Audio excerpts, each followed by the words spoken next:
Hey guys, Michael J. Solar here, and I want to invite you each week to join me on the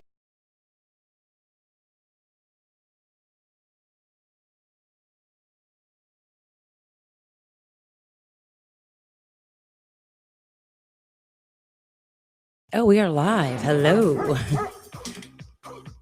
Oh, man. Hey, guys. Welcome back to another week of Dog Talk. Tonight's episode, I am honored to have a guest host with me. Her name is Lynn Sabol. She's been a client, a friend, and also my hairstylist. So if it wasn't for her, I would still have a shaved head and not doing anything about it. So I want to welcome you guys. As always, I start off with a little bit of gratitude and saying thank you all for liking, loving, sharing, giving us a thumbs up on YouTube, and helping those subscribers going.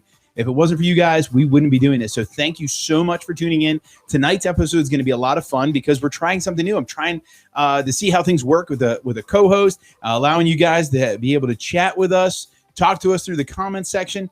And tonight's topic is probably going to be one of the most controversial topics that I think as a dog trainer, and is going to be simply as this.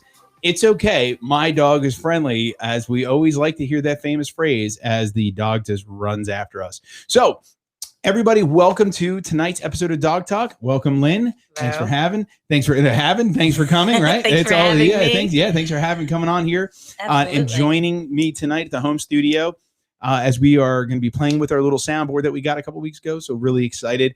As you guys know, we have Stuck in a Truck every Wednesday. Please tune into that every 8:45 every Wednesday morning. Man, I'm having a weird night of. I think I'm throwing off your game. It's okay. Throwing it off. It's okay. So Lynn, tonight's episode, we are talking about a really weird, unique topic, which I like to say is it's okay. My dog's friendly. And I think this comes up a lot more and more every year when the weather changes and everybody's going out to parks and they're going to on their walks and stuff like that. And, you know, the neat thing is that there's been a lot of movies coming out where there's a lot of Belgian Malinois, Dutch Shepherds, German Shepherds, highly trained dogs in these motion picture movies, whatever you want to call it. Right. Really tongue-tied tonight. And, you know, so I have to say that I have definitely seen an uptick in Belgian Malinois, Dutchies, and German Shepherds in particular, just growing in there. And what we've seen is, you know, different things. I just read the other day that a little dog got killed by Newfoundland the other day. This is a big topic, I think, coming across. And I have to say that a few years ago, I don't know if you remember the Yellow Ribbon campaign. Do you remember that one? Vaguely. So the Yellow Ribbon campaign came out. This is when they put it on their dog, right? You put it on the leash. To let other people know that. So it's what I like to call the conversation starter, which was a really cool campaign. I want to say it came about 8 or 9 years ago. Yeah, you're right. I think it was about that. I thought it was a really cool technique. I thought so too. But it didn't take off as much as it should have. It didn't. And, you know, there's always some negative towards everything, but I thought it was a great way to let people know without even having to talk to the person. Exactly. Because a lot of people, and this is why they call it the conversation starter, was because most people don't even know what the yellow ribbon stood for, right? So the idea is that you're like, hey, why do you have a yellow ribbon in the middle of your dog leash? Because my dog's not friendly. Right. Yeah. So then you're like, oh, okay. That way you could keep moving, right? Yes. Like, or I would prefer you not to pet my dog or something along those lines, right? Yeah. And that's sort of where, you know, you have to look at it coming across that point of view, right? Yeah. So, you know, I would definitely suggest to people that have a dog that they either they don't want to let people pet or maybe not friendly. Let's bring back that Yellow Ribbon campaign. I think it's a great idea. And like I said, it's more of a conversation starter, not a my dog is aggressive starter. I think it's just a way of saying, hey, ask me a weird question like why. But then in reality, it kind of turns into, is your dog aggressive? Like, why? It turned into those things. So, it does. That would have been the scary music. No, not at all. So like that's where I look at it too. People are like, why can't I pet your dog? Are they mean? Are they going to bite me? That's what everybody always links that. They don't link it to like, oh, my dog just has anxiety and doesn't. Exactly. Especially, you know, coming out of COVID now in particular, a lot of dogs have been under socialized. They weren't brought out to parks. They weren't brought to different stores. Obviously, we weren't allowed to go into a lot of stores. Yeah. So it was one of those things where we couldn't bring the dogs into these group programs. We couldn't bring them into stores with us. Everybody was wearing masks. Now they're not wearing masks. Some wearing masks. Everyone's being really unique and different. And I think we're going to see more and more of an uptick of dogs suffering from anxiety going through this. So I think so too. I would really suggest anybody watching to really think about, throwing a yellow ribbon on your leash. It's not going to hurt. Dog can be friendly as all can be, but at least it starts a conversation before people do that. Because the other one I think is funny. Is there a ribbon for friendly dogs? I mean, every dog is always assumed, I'm just saying, people don't look at my dogs and assume friendly. I'm just going to throw that out. I guess for me, I look at it going, I'd rather have you assume the opposite. Okay. Because at the end of the day, our dog is a predatorial creature. Yeah. And if they feel threatened by somebody that they're getting a bad vibe from, and you're not getting that same vibe, that's something that we have to take into consideration. Yeah. Like you might be, oh man, I'm just doodling on my phone, and over suddenly some dude creeps up on you, and your dog's like, hey, WTF, player. Right. And you're like, oh no, I'm so sorry. Right. Well, I'd rather see somebody be more cautious around me with my dog than the other way around. Absolutely. Just having different types of dogs out there, it's always better to assume. I mean, obviously we know little dogs get away with a lot more than big dogs. Mm-hmm. So, if you have a little Pomeranian that could be hardcore aggressive, obviously we know that dog's not going to do some serious damage. So people like sort of giggle it off compared to the Dutch Shepherd, Belgian Malinois, German Shepherd, American Staffordshire, things like that. Oh yeah. People tend to be a little bit more hesitant or along those lines. But even as a retired canine, I always prefer people to make themselves known. Yeah. Hey, I'm coming up. Hey, do you mind if I pet your dog?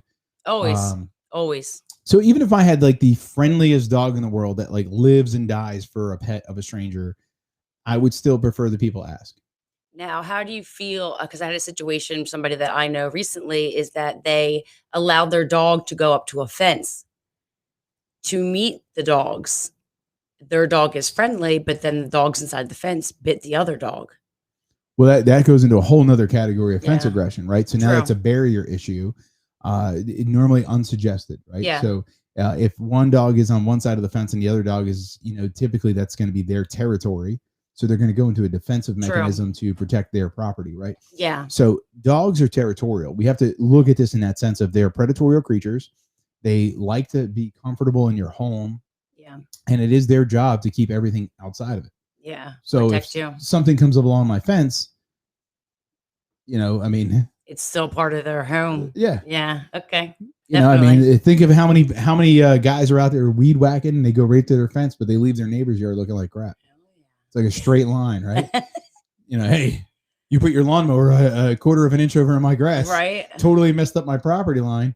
Oh, and then they come in complaining for about 3 weeks until the grass grows back. Yeah. And then they get mad if the neighbor even comes close to their yard again, right? Yeah. Well, imagine if you were a dog and you have as that fence. Right. And another dog's creeping up on you and you're like, hey, I'm coming near you. Don't come near my yard. It'd be a fun little argument to see them go. A little warning. Coming near me. Yeah. So, they always say that dogs should be always introduced in a very neutral territory. You also want to probably do it on longer leashes because of the fact that you want to eliminate a factor of the dog feeling obligated to protect you. Yeah. So if you get 15-foot leashes and you keep the owners 30 feet apart, allowing the dogs to come next to each other, but it allows you the opportunity to back the dogs away.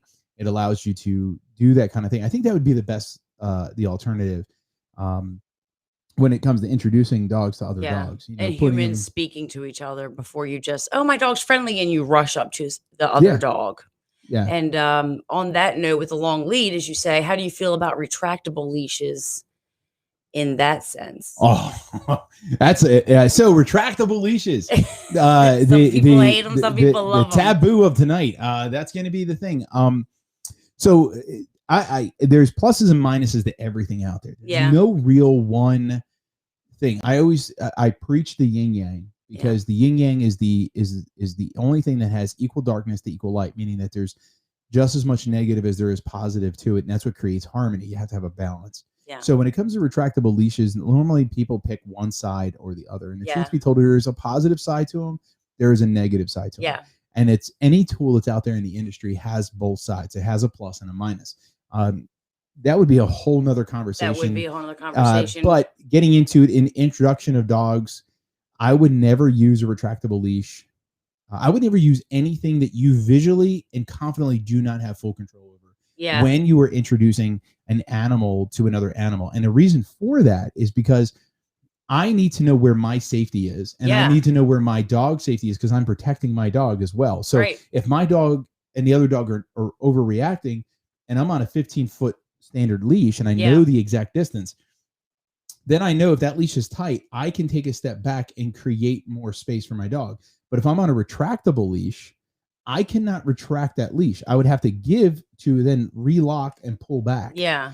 And again, those are wiry. That means you can't put your hand on it. There's a lot of other things that come into play. You can't we like grab it. And we don't really want to knock the tool itself. Okay. But what we do want to do is we want to talk about the situation. So I believe in this situation, that would be the no tool because of what you're trying to do. Yeah, well, a lot of people use retractable leashes, especially in the suburbs. It's like a big to do. Yeah. You know, especially I think it's easy for owners, I guess. Well, I mean, it's like anything else. I mean, how many people now have retractable hoses? It's like, I mean, so it's you can't sit here and say it's a suburban. My hose isn't going to bite you. At the end of the day, though, we always, we're humans, right? We're always looking for that easier, systematic system. I mean, that's why I love infomercials. I mean, infomercials are like my favorite thing in the world to find out how I've been doing everything wrong my entire life. So like, why would I keep my car soap, shampoos, and buckets and everything and hoses in my living room? Didn't you know they have this one little adapter that clicks in and can clean your whole car? It does everything. Yeah, it does everything. I just watched it the other night. It's fantastic. I was like, well, man, I don't know why I keep all this stuff in my living room. I was wrong for putting it in my garage. Apparently, I'm supposed to keep it in the living room. But that's what I learned in the infomercial. I was storing it all in my garage, making it really easy to get my car soaps and stuff. Yeah. But I was supposed to actually keep it in the living room. So I learned how to be difficult to get this tool.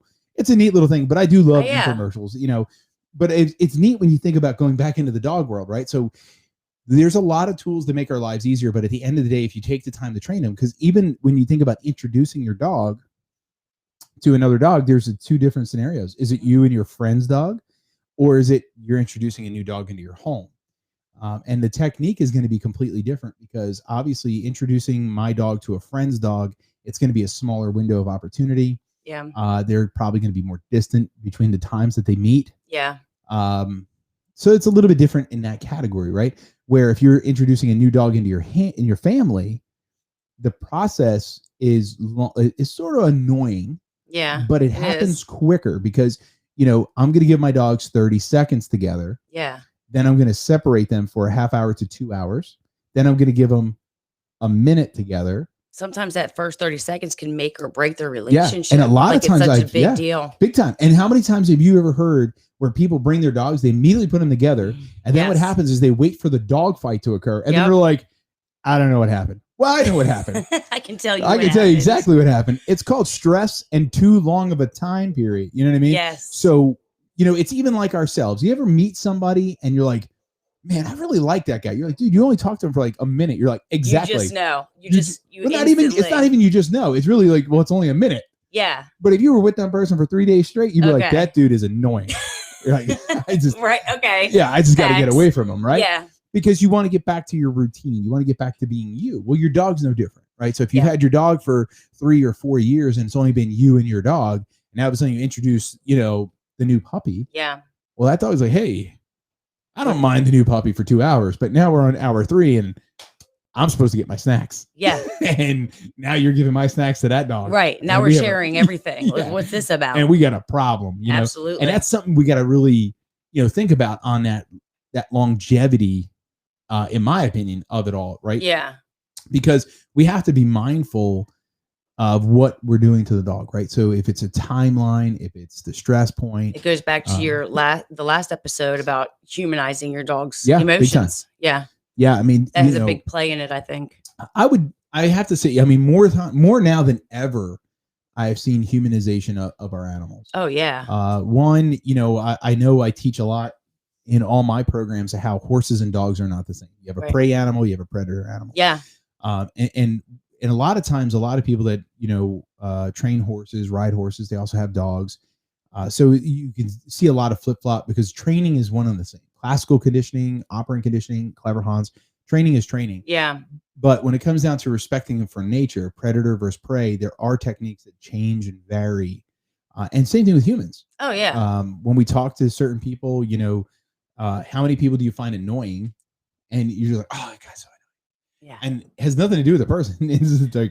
It's just they are different than you. And then you think about how they're learning. Like, why don't you understand what I'm saying? Well, it's the way they perceive it has to be adjusted, right? So it could go in a couple of different ways. And I see that with training people now more than ever with their dogs, right? Yeah. So we trying to say to them, hey, my dog's not friendly as we're going for a walk. It's not necessarily about us giving the warning about our dogs being aggressive, but it's about having a mutual respect for the other dog owners. Oh, right? yeah. And asking them to respect us in return. Right. If you're going for a trail walk, don't yoke your dog up, because that's going to make your dog become reactive to the other people. They're going to be like, what's wrong? Yeah. And it's going to trigger your dog to become aggressive. And your energy's going down that leash and the dog's you like, what's going have to on? pretend as if nothing's there. Yes. And they'll just go. Yeah. And you're like, we all learned that the hard way. I think we've all been there. I could see it. Where we reacted badly and the situation went badly because of how we reacted, not how the dog reacted. I think we've all been there. Sometimes it's hard to hold that composure, to not be nervous. I've always seen it when new dogs are meeting each other, owners that don't know each other, the nervous energy, the tight leashes. It goes right into the dog. Now before COVID, you used to do a lot of trail walking with yours. Yes. And now have you been able to get back out there since COVID started? I have not, only because there was still a mask mandate in Maryland and I didn't want to be on the trails with a mask on. Okay. So now that the mask mandate has dropped, I will be going back to the trails so I can be outside and breathe in nature. You got to keep talking to the microphone. Breathe in nature. There you go. So now now that you're going to be getting out on those trails, you're probably going to be prepping, a little bit of anxiety built up. You're like, oh man, I'm going to have to start this whole process back over.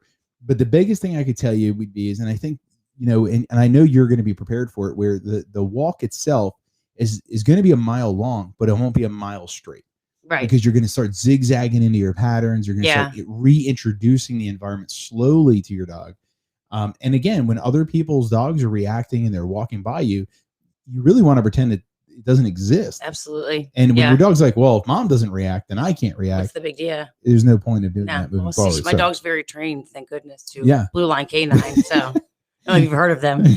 So it's a good little technique, right? It's looking at those it's putting that stuff together, putting our reality to it all. Yeah, the yellow ribbon should come back. Make that a comeback for sure. I would love to see it personally. I think it was one of the greatest things that I've seen.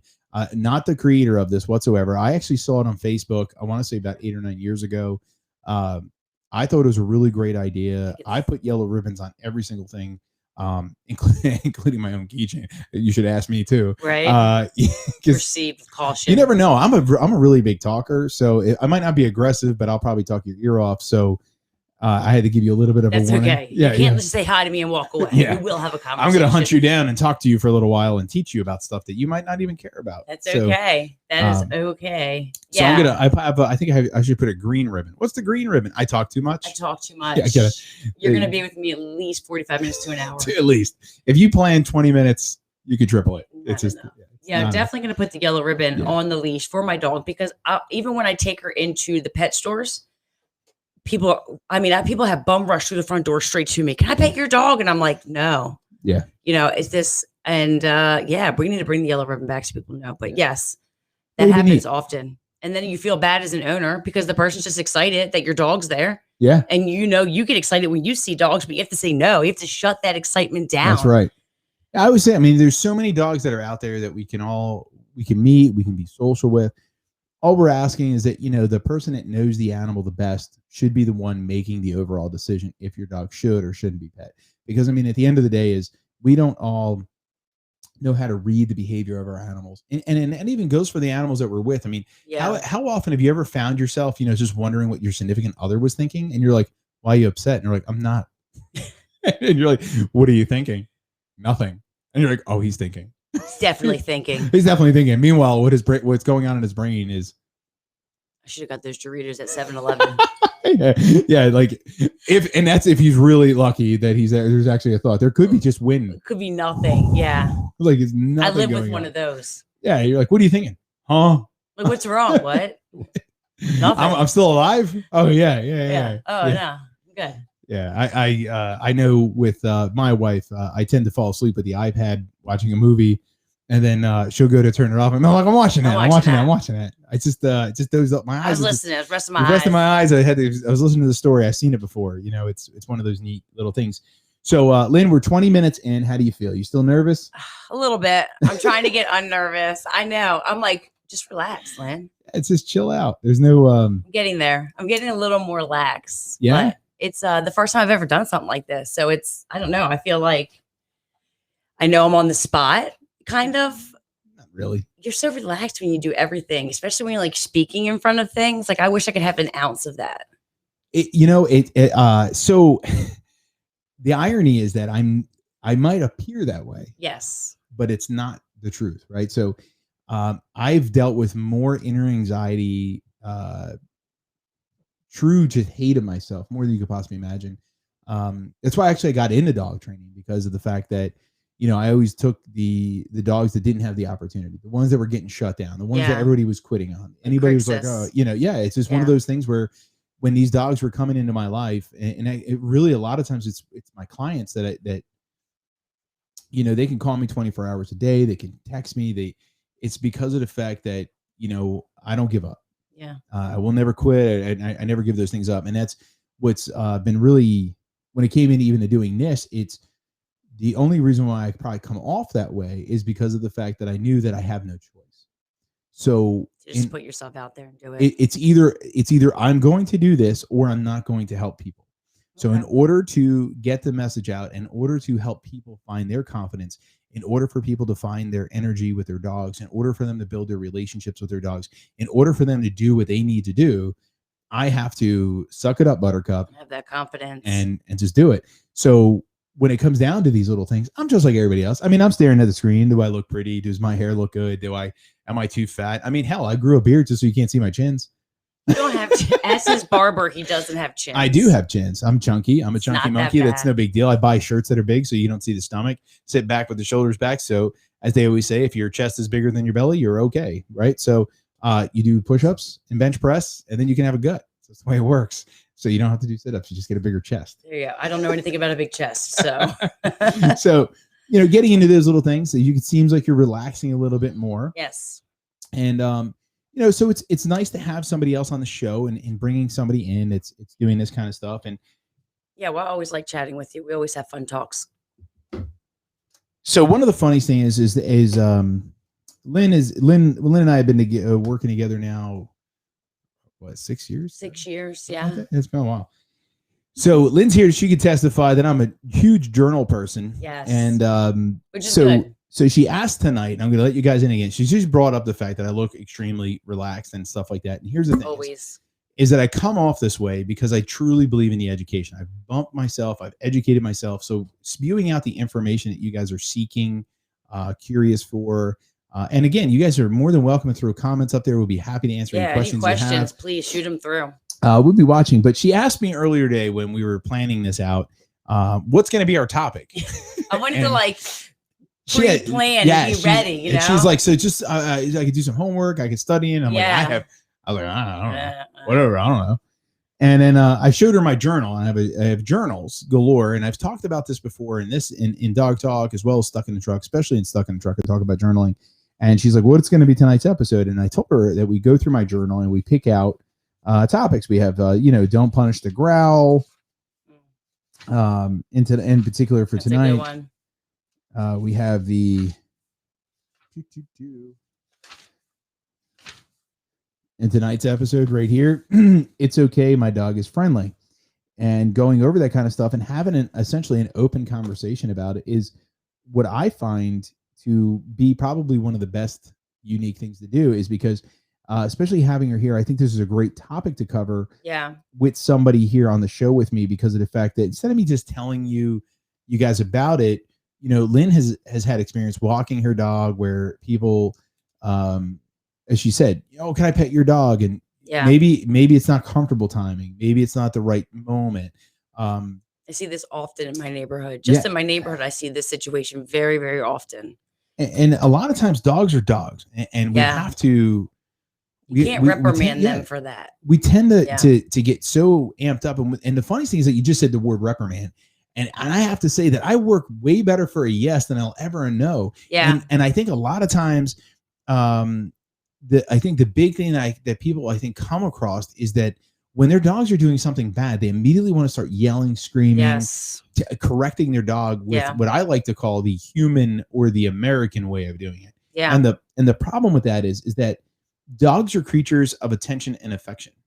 And when you are scolding your dog, no, cut it out, you're yelling and screaming at them, you're actually rewarding your dog. Oh yeah, because you're paying attention to them. You're paying attention to them. Yeah. You're paying them for what their behavior is. Yeah. And I have to say that's probably one of the worst things in the world, right? So remember, your dog is going to give a reaction or create an action to anything that's causing you to have some level of energy, excitement, or focus on them. So if your dog goes and digs in the trash and then you yell at your dog, the dog says, well, not only did I get a tasty treat from the trash, but I also got mom's attention. I got attention. So that's a big whether one it's good or bad, they're pumped. They got your attention. They'll take it. So we have a question that came up is, should I put my dog in a sit or let people with dogs pass when they are reacting? No. And the reason why is what you don't want to do is make your dog essentially disobedience you, right? So sit is a command. You're giving your dog an actual command. And if your dog's anxiety is building up, because remember, they're reacting from either anxiety, the what if factor, or excitement. So when you start demanding obedience, you're actually setting your dog up to be disobedient. Okay. Because if you go to for example, if my dog starts to get excited and I demand a sit, I gave a command, sit. Yeah. And now my dog gets so excited that he breaks the sit, he just became disobedient. Yes. He defined my command. And now what am I fixing? Am I fixing his reactivity to the other dog? Or am I addressing the sit? Fact that he broke right? the So sit. now I have to fix one of two things, and I'm in a twofold, and I just lost my hand. Yeah. So now if I was playing cards, I just lost my hand. My dog took advantage, because that's where you don't want to set your dog up for failure, because that's what you're doing. When people pass, I'm going to make them sit. No, what you want to do is you want to either pick up your speed. If the people are going in different direction than you, pick up your speed past them. This way, with your dog's reactivity, when the faster your dog is away from you, the dog will calm down quicker. It's like boiling water. It's the easiest way to actually understand this, Lynn. And I think you're going to get this really, really quick on this analogy. So if you ever boil water and you have two burners on your stove, right? Yeah. You put a pot of water on your stove, and you'll notice that your water starts to bubble up. Yes. Now, suddenly it's really, really hot. The water's bubbling. If you literally take that water and put it to the back burner, count to 2, and bring it right back to the front burner, that water is nowhere near the same temperature as it was a minute ago. Right. Right. So like some people with they're making hot tea and things like that. Yeah. They'll tend to hit the button just before the clicker goes off, but they have like the automatic ones and things like that. Right. Or like the ones that whistle and so you move it to 2 seconds, the whistle dies off. You put it back. It doesn't really pick back up. No, it doesn't. Well, that's the same thing as your dog's anxiety and excitement. So the faster you get away from the thing that's causing the fire, the faster the temperature will drop. Yeah. So even if you go back to it, the temperature's already dropped.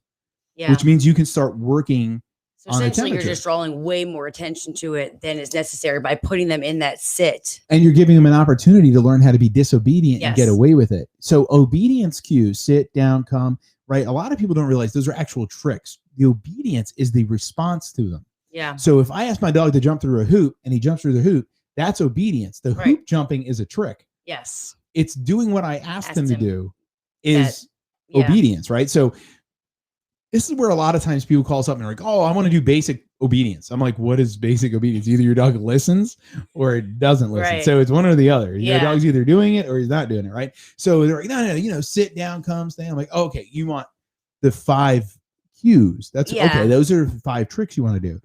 Even AKC registers them as tricks, because if you go into trick dog, you can choose 10. You have to choose 10. Yeah. And everybody picks sit down, comes. Those are 5 tricks. Yeah. Where obedience is not defined by cues. It's defined by the instant response, the moment of obeying. That makes sense. So when you ask a dog and you tell your dog sit, and your dog defines the sit, you've just taught your dog to be disobedient.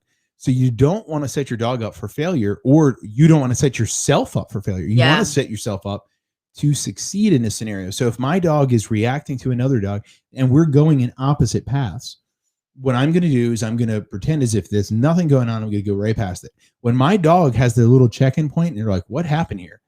They're going to check in with you. That is what I'm going to reward. I'm going to reward in that point, right? So, and we've discussed this in previous episodes where we always tell people, don't name something until you love it. Yeah. Which means shut up. Don't say anything. There's literally, there's nothing you need to say at that point in time to your dog. And telling your dog no is essentially telling your dog yes, right? It's a really unique thing because a lot of people are like, well, you know, if I really yell at my dog, he knows he's wrong. I'm like, no, he doesn't. He just knows that you're paying attention. Yeah, I mean, it always goes back to potty training. You know, because everybody was like, you know, when my dog he took a dump on the rug, he knew he was wrong when I came home. And I'm like, or he knew you were about to shove his face in a big load of dump, right? Yeah. And I'll tell you this right now. If I took, I'm not saying I'm doing this, but if I took a dump in your rug I felt better, and I was like, wow, that was great. And then it was something like you come home and shove my face in it. Yeah. And then the next day I'm like, oh man, I gotta go to the bathroom. I'm gonna go to the bathroom in the same spot again. Right. Then I see you, I'm like, oh, she's gonna shove my face in that again. Yeah. You know, like it's kind of not feeling that. Right. Because even when people have poop pads or wee-wee pads, right? They're essentially teaching their dog to go to the bathroom in the house. In the house, yes. And then they get rid of the wee-wee pad. And the dog's still going to the bathroom. And the dog goes to the bathroom in the house at where the wee-wee pad was. And they're like, I don't know why it's happening. Because you taught the dog to go there. It's not a natural place to go. No. So you're using a scented item to teach the dog to go to the bathroom there. Yes. It's the same thing like humans. Like, it's not natural to go to the bathroom in a toilet. We are taught that. Yes. It's natural to squatty in the potty outside, right? Because hence now you go on television, remember my infomercials, they have a thing called the squatty potty. Yeah. So that's supposed to bring us back to us going to the bathroom in nature. So now we squat on our potty. Yeah. So you have this thing that goes there and you bring your legs all the way up for a squatty potty.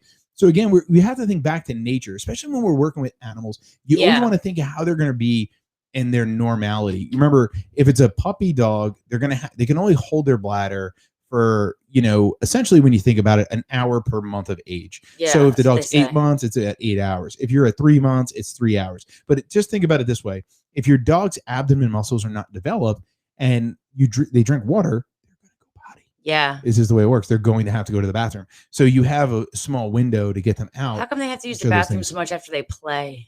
What is that about? Well, it's no different than any of us running, right? So if you're breathing, your abdomen is up and in closing, relaxing, which is also putting pressure on your bladder. Okay. So if you're running and you're huffing and puffing, you're going to have to go to the bathroom. Anybody that's sort of out of shape like myself, if I went running, I'm going to have to come home and go, oh man, right? Because why? My bowels are used to being chilled out and relaxing, you know? So they're like, I think we'll digest some of this food later. Yeah. You know, where if you're an athlete, you sort of digest your food a lot quicker. Your calories are being more burnt off. You're not trying to, your digestive system's not burning the calories, right? Yeah. Well, if you start running and your dog's abdomen muscles are not fully there, or they're not, you know, a normal athlete, which like exercising and playtime is not the norm. Yeah. Then their abdomen muscle is being worked. It's pushing put on their bladder. It's working their GI system. That makes sense. It's going to make them have to go to the bathroom more. Yeah. Yeah. Yeah. A lot of times you'll see it. A lot of times for the first time, like dogs go swimming. Yeah. They'll literally poo right in the water and things like that. Really? Because you just overexerted them. Okay. You know, and a lot of even people that open their pools right now, they'll start swimming and over suddenly they got to go to the bathroom. It's because of it. Yeah. You don't swim all year. And now you're exercising parts of your body that you haven't worked all year. That makes sense. So it's going to speed up your digestion. It's going to speed up this kind of stuff. So it's one of those things that, you know, again, I always tell people is that training is so simple-minded. If you just take a second to stop and really look at it in like a common sense, common view. Very simplistic way. Yeah, just easygoing thought process. You would really be surprised to what you can come across. Oh yeah. Yeah, it's just that easy. It's like, how many flustered puppy owners have you met? Tons. Right. Yeah, and it's so simple though. It's so their minds are, it's very that simple. And I think that as humans humanizing the dog, we've made it this complicated thing when it's really just super, super simple. Yeah, it is. Dog training is probably one of the great, even like I said, going back into our number one topic here tonight, was it's okay, my dog is friendly. Right. Literally the easiest way to solve the entire problem, prevent people from having issues, right, is number one, getting properly fitted equipment. So if you're going to be walking your dog, in my opinion, you should be utilizing kennel leads. Kennel leads prevent the dog from ever slipping out, because if they try to back out or something like that, they're going to snug up on the dog, right? Right. They have proper harnesses. You can check out Blue 9 Pet Products. They have some amazing harnesses they can utilize on dogs. These are a lot of things that are out there, and getting the equipment properly fitted. There's a lot of pet stores that you can go to, and I know even the ones that have sell online, they allow you to have free returns in case it doesn't work, in case it doesn't fit properly. And that's the thing, is that it's not like when you're a little kid. I remember being as a little kid, and we didn't have a whole lot of money. So, my mom would buy me a pair of shoes. Yeah. And then she would put her fingers on the toes. All right, you have room to grow. Right. Yeah. You're like, yeah, but now I have bad ankles, bad knees, because it's that was 3 sizes too big. Yeah, well, I grew into them, but during that time period, my ankles are sliding, my feet and now I'm older and I have arthritis. I have all these problems, knee problems. And we think but at the time you're like, well, I can't afford these fancy sneakers constantly. You can't afford these things as parents. But again, they're not fitted, so we don't ever think of the long-term result, right? Right. So getting the equipment necessary for your animal at the proper stages that they're not growing into, but they're fitting, can prevent all these problems. So again, it's not so much of adding the yellow ribbon and to create prevention. It's really just the point of saying, I'm going to respect the animal for an animal. I'm going to respect your animal. I ask that you respect me and my animal. And because that we can be respectful to each other, then all of a sudden, then we can be friendly, we can be courteous, we can be kind, we can do all those kinds of things and move forward. Especially having properly fitted equipment, it lets you know that if you're hiking with your dog, in my opinion, if you go hiking with your dog should really be in a harness. And the reason why is because when you're hiking with your dog should be helping you through the harness, picking up your pace. If your dog slips off the side of a cliff or a hill or something like that, the harness is going to give a full balanced structure of the dog. Support. So that way, if worst case scenario where you're hooked on your dog, you'll be able to pull them up, you'll be able to support them. Where if you're only rung around their neck, you could break a spine. It could go really bad. Yeah. Well, that's another thing with the leads that you're talking about, the slip leads to walk. A lot of owners are scared that they're choking their dogs. Well, that's a giant misconception in the marketplace, because the dog's anatomy proves that where the neck and the shoulders meet is actually the center of their gravity, which is equivalent to our waist. Right. Right. So you got to think that's the strongest part of the dog. That's why you can see videos of dogs walking around with logs. Yeah. They're walking around, literally, they'll grab a log and walk around with it. It's because they're utilizing that point. It's like, if I asked you to pick up something, you're going to essentially bend over and you're going to pick it up. So you have a balance point, right? Right. And that's the same thing with our dogs. That's why when people put their dogs, they can yank you down the road. Yes. Because you are actually at a strong point. At the strongest point of them. Yeah, I saw my dog carry around a bag of mulch one day. Yeah, it's very simple that they can do it. So again, when you think of harnesses and tools, it's not about a tool. A tool will never stop a dog from pulling. The tool is your tool to teach the dog what you need to do. So you need to spend the time in teaching the name drill, understanding, getting the dog to build the value to look inward and not outward. If my dogs are too busy looking at me, they're not going to look at the distractions. Yes. And that, in my opinion, is the biggest and most important thing. Take the time to build it. We even put together an entire online course to break it down so you can learn it at your own pace, because it is more of a concept than it is a reality. The tools. Everything. I mean, even the knowledge of it. I mean, everybody believes the first thing you need to teach a dog is sit. Yeah, they do. Or like everywhere. paw. Every single home I've ever been into, they constantly hold a treat up in front of a dog and make them sit. I've never seen every single person I've ever met has brought me and walked over with a dog. Yeah. Has shown me a sit. And I'm like, wow. Yeah. Oh, snap. Your dog can sit. I'm going to sit it. I was worried about it. So it's one of those ones where you're almost like, okay, your dog sat. Got it. Right. Can he drive a car? Now that you hit this complicated one. My puppies, both of my Mallies, when I got them at 8 weeks old, could sit. Because why? It's a natural position. Because even the breeders taught them that, but it's so not funny. Even teaching them. Here's the thing is, do you know what the number one thing about all animals, including us, are? We're lazy. Yeah. I want to see this show. I'm going to go to the movies. This lady's crazy. This lady's holding a biscuit ahead of mine. They're gonna sit because you're holding something that they want above their head. Yeah. And if you're not even holding something, they're trying to look at you and they don't want to give you their throat. So what's going to happen is they're going to put their butt on the ground, which is going to open up their vision. So they're going to be able to see further up. Yes. So the natural thing for the dog to do is to sit. It makes So sense. because the dog's sitting, you're not really teaching You're your not dog teaching anything. that dog No. anything. It In taught my opinion, what itself. you're teaching him is what I like to call is lead butt. So Let- now, because okay, now all of a yeah. sudden when you're like, hey, down, dog's like, Right. I only get paid to sit. Why don't you come here? I only get paid if my butt's on the ground.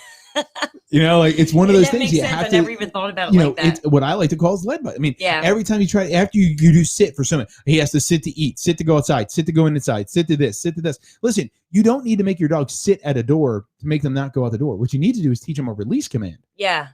And the stay is automatic because stay is conceptual, which means, well, again, that's a whole nother show. We only have 20 more minutes. We can go into tons of different things. But that again, is a lot. But yes, I see what you're saying there. They come pre-wired to sit. You've taught that dog nothing. So am I. I'm pre-wired to sit too. We all are. Like, that Hey, makes Mike, sense. you want to go for a run? I'm sitting. I'm sitting. See? Yeah. I'm sitting. I was born to do this. Well, so we also have back to the topic of my dog's friendly, which is like a huge thing. Yeah. But I get this. So even if I've let somebody pet my dog or I notice that somebody else, everybody that goes to pet my dog goes for the throat first. Why? I don't know what that The is. throat. I feel like that's the worst spot to pet a dog. Well, it's a comfort thing. If the dog's letting you, I mean, it's definitely showing you absolutely. a connection. But I always tell people that they should never pet a dog on top of their head. No? See, that's the thing is I've heard both. So the reason why you don't want to pet a dog on the top of their skull is because when you do that, you're literally teaching the dog that if you like petting, it's to lower your head. Okay. So what happens is every time the dog comes near you, they'll put their head down and they'll look like you beat their dog. Yeah. Right. But here's the bad thing about it is now that you told them to lower their face, you can't read their language. You can't communicate to your animal. You've shut down a communicational tool. Yeah. So now all of a sudden your dog starts walking over to you. If this dog is thinking about biting you or doing something, you literally taught them to lower their head. So now you visually can't see or get what's going on in their face. So by petting their chin, body, things like that, you're showing the dog this is the affection point. If you pet your dog always on the side, they're going to tend to turn sideways and lean into you and let you pet their side. Yes. If you pet their chest, they're going to always stick their chest out. So you pet their chest. Anywhere that you show constant forms of affection, your dog is always going to present out. That's why I always tell people when you have puppies is that you need to be doing grooming while you're sitting on the couch. Yeah. Take nail clippers and you rub their feet with it. You pet their feet with it. You don't clip them, but you rub their nails with a nail clipper. You go through the motions. Take a grooming brush and you brush them and you do things like that. It's one of those things that, I mean, I have to say that when I was in Puerto Rico with my cousin learning with the horses, you know, he's telling me that, you know, the number one thing that you do with the horses is you're grooming them. So you're building a relationship with the horse before you go riding. So any person that rides the horse, you're supposed to groom them. So you're showing the horse that you care enough to groom them and take care of them because they obviously can't do it. Right. So then the horse is like, okay, I trust you now. We're cool. We can go for a ride and enjoy the scenery. That makes sense. Well, the same thing is going to be with your dog. Yeah. Right. So if you put your dog in the bathtub for the first time and the dog's like, WTF, and you're like, screw this, you're holding them down and you're wrestling. Yeah. Yeah. Well, then you just ruined a part of your relationship where like in our dog owner university course online, we talk about how you should put the dog in the bathtub, you know, give them food in there. You should desensitize them to the bathtub or into the process of what you're going to be doing to bathe them. Yeah. So now the dog's like, okay, this is cool. I can trust mom. I can trust dad. I can trust whomever. It's not a bad experience doing this kind of stuff. Same thing with nail clipping. If you make it into a dramatic event, it's always a dramatic event. Yes. If you make it where you just hold one paw, clip one nail, the next day you do the next one, and you make it and easy. You're not forcing them. Yeah. It makes life 10 times easier. You know, don't ever put peanut butter on your forehead. I remember that. Oh my gosh, that's worse than anything else. Like, listen, I think the yellow ribbon on Facebook, great idea. Yeah. The peanut butter on the forehead. Peanut butter on the forehead. Do not do that. Do not do that, everybody. That is a big no if you really think about it. Run away. Yeah. And you see some moron with sulfane or whatever that is on your forehead with peanut butter, just not a good idea. Don't do it. Because if you clip that nail in the wrong spot, that's your face. Absolutely. Your dogs don't have hands. They have mouths. And that's how they tell you how they feel. That's everything. So you would be it would be a really hard comeback in that scenario. Oh, absolutely. If your dog bit you in your face because you were an idiot and had peanut butter strapped to your forehead. Exactly. You know, it's hey, I'm gonna put some peanut butter on my forehead. Right. Oh, yeah, that's it.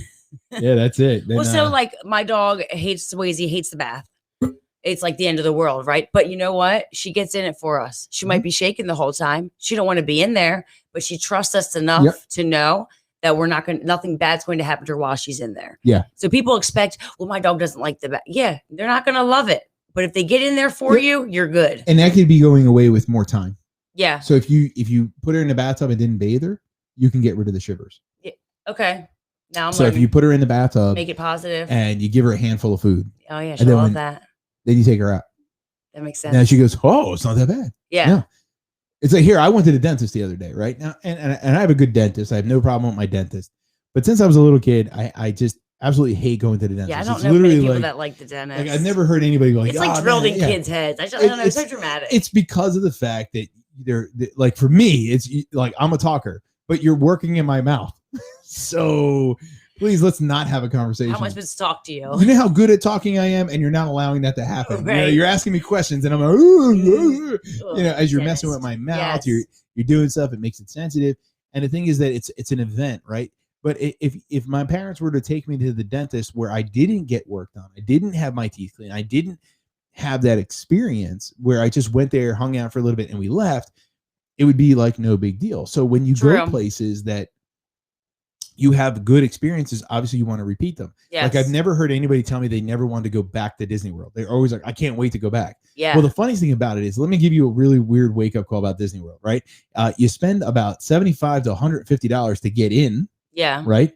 Then, you know, Disney's plan is to only allow you to ride 3 rides or 2 shows is your max experience. Really? So they literally have it out there where they're literally saying, like, if that person comes in, we're going to pretty much look at statistics and say that they'll be able to get on 3 rides and watch 2 shows for that amount of money. I got on Never mind the fact last time I was there. Right. So, but the thing is, and you had to work your butt off to get there. Absolutely. So you, most that's exercise like, I've ever gotten. Yeah, you're like, all right, we have to run here, we have to run there. We did too. You're like 7 rides, right? You big the statistics. I didn't know that. So statistically, they plan that people are going to get on 3 rides well, and watch it's based 2 on shows. how many, because they don't have like a max capacity. Let's say like a restaurant has, like, you're only allowed 50 people inside, right? Because they're in a constant revolving door, right? Yeah. But when they get to their max capacity, that they look at it going, their max capacity is going to say that they're going to get X amount of rides, X amount of shows. This is how the experience works. Yeah. So when they're doing that's why everybody feels so good when they're leaving, is because all your money, you know, mentally you are reaching the pinnacle. You are getting the magical experience. Disney is doing this. So they know that if they put too many people in there and you don't get that as a minimal, then you're not going to be happy. Yeah. And that's going to defeat their customer service. Well, the thing is that, so they know that kind of stuff. And that means that every time you have a Disney experience, you want to go back. You want to do it again. Oh, yeah. My wife and I went on a Disney cruise. We can't wait to do another one again. It's because they made it to where you had enough of everything. They made it an amazing experience that you want to go back. Because you want for nothing. Exactly. Everything's at your fingertips. That makes sense. They just handle it the right way, right? Now, on the flip side of it, when you think of your dog training, it's the same boat. Right. If I only train you 1 hour a day, you only have to listen 1 hour a day. If I only do this for X amount of time, then I only have to listen for X amount of time. If I only go in the bathtub to be tortured with the water, the soap, and this, then I'm going to have that experience. And that's what I'm going to remember. Right. If I go to the bathtub and have a great experience, then that one bad time is okay. It doesn't. You know, if you went to Disney and it rained, it's still not that bad because, well, they made up for it. Yeah. It wasn't that bad. Yeah. The lines, they had it was really hot out, but they had air conditioning. They had sodas or they had waters. Like, I remember them putting up like misting stations. They do things to make you have a better experience. So you don't, no matter how bad the weather might be or how bad something might be, they try to change it to the other thing. Well, the same thing is going to happen with your dog training. Yeah. If you're trying to get your dog used to being in a bathtub, not react to other people on a walk, positive.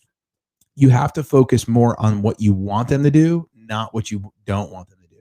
So forcing them in there. That's like one of the biggest things I think all of us are guilty of. Everybody. Everybody. Being prepared for what you don't want them to do. Basically not setting them up for success from the very beginning. Constant. Yeah. It's a constant thing that we have to think about. Like, one of the number one things we do at Blue Line is that we always ask everybody that what is their ultimate goals with their dogs when they're signing up for training. Everyone's like, we're interested in dog training. We're like, okay, great. What kind of programs do you offer? The question is not what we offer, but what do you want? Right. Because the question really comes down to is, can I make it happen for you or I can't make it happen for you? Yeah. Everybody's in a different boat with their dog. It's not like a set like this is. I mean, A, training B, is C. training, right? Yeah. But at the end of the day, is can we modify it to fit your needs? Right? Yeah. And that's what most dog trainers are doing, and they need to fit their clients' Like when you needs. got that fake bunny rabbit that we put on a fishing rod at your house. Yeah, we did that one. And then we have to chipmunks and get squirrels. Swayze to stop running after the woodland creatures. Yes. Yes. So, again, I went out and bought a real rabbit decoy and a fishing rod from Walmart. Fun. So they couldn't see the string, and we planted the rabbit different locations to work on reactivity. And we got the dog desensitized to it. So she just stopped caring. So now the rabbits go by and she's like, it's that rabbit on the fish. She cares, but she knows the repercussions are not worth going after that rabbit. She knows, she was taught that that's a no-no. But again, it's because you showed her what? You say no, but the truth be told is smacked her around a bit. You didn't. You gave her tons of love and all this other stuff. So you gave her a positive. At the end of the day, which is, we always joke is, and I always say this as humans, we always talk about the no-nos because that's what's funny, right? Right. Negative stuff is funny to us, but the reality is we always do things that make us feel better, right? Like we go to concerts because we enjoy the concert. We went and went to a party because we had a good time, right? But at the end of the day, what we laugh and we are attracted to is a lot of times negativity, right? Like you're driving down the road and there's a car accident. You're like, I'm not going to look. Right. And you're just staring at it, right? Well, that's why we laugh and joke. Like you're just saying, I smacked her around. But the truth be told, you didn't smack her around. Nah. What you did was when she didn't go after the rabbit, you're jumping up in joy. You're giving lots of love, attention, treats. So then the dog's sitting there going, next time the dog's like, well, if I don't go after the rabbit, mom goes crazy and gives me tons of love. Yeah. If I go for the rabbit, I get nothing. Right. So what you did was you only created she wanted that choice. reward. Yeah. So you gave the dog what she wanted, which was love and attention and affection. Yes. But you had to show her the first time. Yeah. And that's where a lot of people mess up with their dogs. They never show them how to get the love and attention because it's always the negative. That makes sense. Yeah. Don't focus on the no's, focus on the yeses. Yeah. Yeah. I mean, in the next conversation we can have, we could probably talk about how the first 3 years of our life as humans, we teach the 3 markers. What are the 3 markers? Terminal, intermediate, and correction. And it happens in the first 3 years of our lives. Really? Our parents teach us that. Yeah. I didn't know that. Yeah. I mean, and my brain isn't as deep as yours, but yeah. And here's the craziest thing. It takes 12 months to teach each one of them, but we never take the time when it comes into our dog training to do the same thing for them. Yeah. We automatically just assume the dog needs to listen because, well, they're a dog. They're a dog. Yeah. But we never taught them the reward. You have to teach them the want. It's the first marker. You have to teach them how to get paid, how to get the reward so they have something to work for. Yeah. That makes them want to do that. Yeah. Makes them want to listen to you when you tell them to come. Yeah. Because if not, I'll just go find something else. Yeah. Why don't I need to listen to you? I'm not getting anything for it. Exactly. Yeah. And that's the real big key that we want to look at and put together. Yeah. So what do you think? Does the end of your coming to the end of your first show? It wasn't bad. No. It went by a lot faster than I thought it was going to. Definitely whenever I do it again, I think it's going to be like a breeze because now I've gone through that initial, like the first time of something. Do you know what I mean? Yeah, no. Absolutely not. Absolutely not. I have no idea. 40. Yeah. This is episode 41. No idea what she's talking about. He doesn't know. He's very nervous talking to people. Yeah, absolutely. Or in front of cameras. Yeah. It's not his thing. Yeah, and then tomorrow is our 86th episode of Stuck in the Truck. So that's going to be... Is it really 86 already? 86. Yeah, that's some discipline right there. Wow. I remember when you started that. Yeah, I started as stress and traffic. So, yeah. Yes. That's crazy. 86. Exciting. 86 do you have any guests for your 86 spot? No. Do you put anybody in the truck with you? I did before COVID. We had Dom from Australia. Oh, that's right. Yep. He's great. I remember him. Yep. Then he got his hand bit by a dog. I did. Yes. Don't. He took it like a chant. He took it like a chant. Do not come visit Michael Solar if you're from a different country. Yeah, it's he did take it like a champ though. He did. Yeah. He knew. He was like he was kind of excited about it. Yeah, like he still brags about it. Yeah. Like I took a bite from a German Shepherd. He didn't, and he's funny because he's scared of dogs. I know. And you put him in a bite suit on, and then he gets bit anywhere but on the bite suit. He gets bit on his hand. It had to be one of the best moments because the whole thing happened in slow motion. Even according to Dom, it was a complete slow motion. My life flashing before my eyes. We told him what to do, and he just stood there. We were like, oh. He just stood there, and the dog latched onto his hand. I cut his hair after that. He was a good guy. Yeah. We can't wait to have him back here in the States. He was great. But we've interviewed people from Australia. Well, obviously Dom, Israel, a few people throughout the United States. Very cool. And that show's has been one of my, I would say, hidden gems, because it's really where I get to open up about, business, consulting, motivation, the Get things more that sort personal with it. where we've been. Now, most episodes are about 8 to 10 minutes, but when we do the interviews, they're obviously a lot longer. Yeah. And hopefully that show will take on a whole new leap in the new year as that continues to go. I mean, 86 episodes. 86 episodes. That's amazing. So awesome. Yeah. We need So, our clapper for that. Let's see if I remember the button. There we go. Very nice. There it is. Man, they were getting really into it. Oh. It's your horse joke before we It's started. my horse joke before we started. Yeah, there we go. So, ladies and gentlemen, I want to thank you guys all for tuning in and watching and listening. We really appreciate it. This year is going to be a lot of fun. 2021 has been literally just the year of excitement and joy. So I hope you all follow along with Stuck in the Truck. Really take the steps that we're putting out there for Stuck in the Truck to take your life to a whole new level. We're literally each week I'm hitting on little keynote things that are going to help you build your life, build your business, build your companies, build your employment, but more importantly, just build you to the whole new level of things. So check us out tomorrow morning at BLK9 TV at 8:45 for a live version. Or if not, you can always check out all of our episodes of Dog Talk, as well as Stuck in the Truck on YouTube at BLK9 TV. That's at BLK9 TV. Without further ado, I will see you guys all next week if I don't see you tomorrow. Awesome. Thanks for watching another episode of Dog Talk. Bye.